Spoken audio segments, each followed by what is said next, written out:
कविता ने कहा, स्वस्थ शरीर की इच्छा रखना क्या सही है या नहीं? बिल्कुल सही है। उसमें क्या बुराई हो सकती है?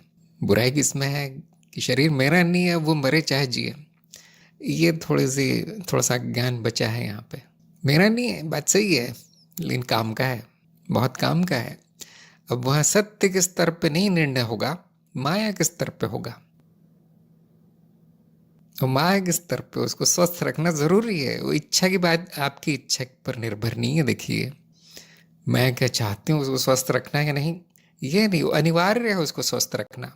जो स्वास्थ्य आपकी असली असली धन है। कितना भी धन कमा ले, अगर शरीर अच्छा नहीं है तो उसे कोई उपयोग नहीं है, तो पीड़ादायी है जीवन, अनिवार्य है। सही गलत का प्रश्न नहीं आता यहाँ। हाँ, आप अगर उसको मिला देंगे कि मैं शरीर नहीं हूँ, सत्य के साथ मिला देंगे, तो फिर दुर्गति होगी फिर तो शरीर की।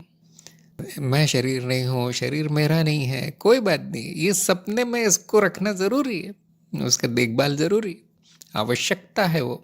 तो कैसे जाने क्या जरूरी है मेरे लिए?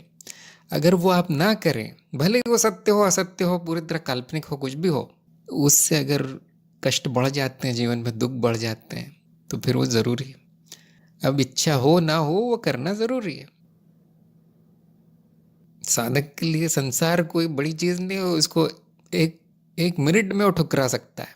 आपके परिवारजन संबंधी बड़ी नहीं है समस्या, मेरा कोई नहीं है, हाँ जाओ सब लोग। शरीर में मामला अटक जाता है, क्योंकि वो ऐसी चीज है कि उसको न छोड़ सकते न रख सकते हैं।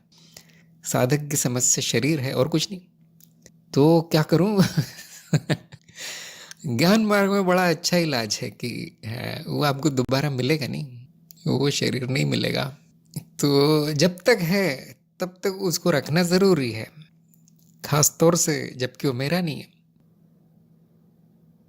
जैसे आप अपनी चीजों को इधर उधर रख देते होंगे, भूल जाते होंगे, लेकिन कोई दूसरा पड़ोसी आपको कोई कीमती चीज देता है कि हम कहीं जा रहे हैं, अपने घर में रख लो संभाल के, मैं वापस आऊंगा तो ले लूंगा। अब आपकी यहाँ पे जिम्मेदारी दुगनी हो जाती है कि वो मेरी नहीं है चीज। तो अगर वो गुम हो गई तो लोग क्या कहेंगे, मेरे ऊपर तो किसी का विश्वास नहीं होगा, मेरी बदनामी हो जाएगी कि मैंने चुरा ली, ऐसा बोलेंगे। तो आप उसको दुगनी उसकी देखभाल करते हैं, रोज देखते हैं हाँ सही सलामत है या नहीं, क्योंकि वो जिम्मेदारी हो गई, बढ़ गई है। तो शरीर मेरा नहीं है ये बोलने के बाद उसकी जिम्मेदारी दुगनी हो जाती है। तो क्या करूं, उसको स्वस्थ रखूं कैसे? देखिए, उसको अस्वस्थ मत बनाइए, वो स्वस्थ रहता है, क्योंकि मेरा नहीं है इसलिए वो अपने आप स्वस्थ रहता है, उसको कुछ करना नहीं पड़ता। हाँ, उसको अस्वस्थ बनाया जा सकता है उस पे अति करके, वो अज्ञान के कारण है। जो अज्ञानी है वो अपने शरीर को स्वस्थ नहीं रख पाएगा, अस्वस्थ बना देता है, जबकि प्राकृतिक रूप से वो स्वस्थ रहता है। किसी को कुछ करना नहीं है ना, मेरा नहीं है, इसका अच्छा फायदा क्या है कि मुझे कुछ करना नहीं है। फिर अगर आप कुछ बिगाड़ेंगे नहीं तो स्वस्थ रहेगा, तो क्या करना है फिर? कौन सी इच्छा करनी है? उसको बिगाड़ने की इच्छा नहीं करनी, इतना आप कर सकते हैं शायद। कविता ने कहा, साक्षी भाव में देखा जाता है कि मैं दृष्टा हूं, मैं शरीर मन नहीं हूं। जो इच्छा कर रहा है स्वस्थ रखने की या ना रखने की, वो भी तो आप नहीं है। वो इच्छा करने वाला भी तो आप नहीं है।